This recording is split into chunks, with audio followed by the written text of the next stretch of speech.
ജനങ്ങളുടെ ദീർഘനാളത്തെ ആവശ്യത്തെ തുടർന്നാണ് കൊപ്പം ടൗണിൽ സിഗ്നൽ സംവിധാനം നിലവിൽ വന്നത്. സിഗ്നലിന്റെ പ്രവർത്തനം തുടങ്ങി ഒരാഴ്ച പിന്നിടുമ്പോൾ സിഗ്നൽ സംവിധാനം കാര്യക്ഷമമായി പ്രവർത്തിക്കുന്നുണ്ട്.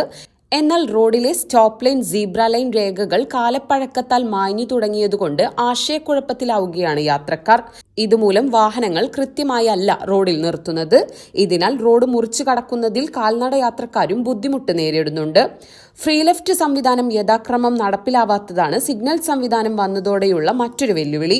ഫ്രീ ലെഫ്റ്റിനായി കൃത്യമായ രേഖകൾ റോഡിൽ അടയാളപ്പെടുത്തിയിട്ടില്ല.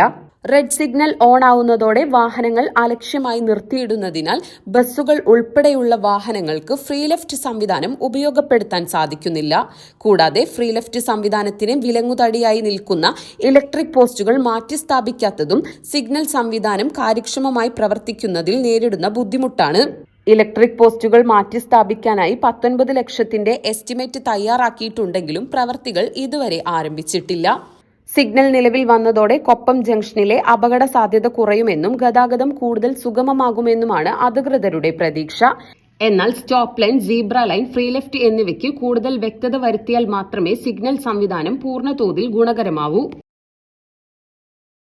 വിവാഹ പാർട്ടികൾക്ക് സ്പെഷ്യൽ പാക്കേജുകൾ, അഡ്വാൻസ് ബുക്കിംഗുകൾക്ക് 0% പണിക്കൂലി. Athulya gold and diamonds, Valanchery road, Koppam.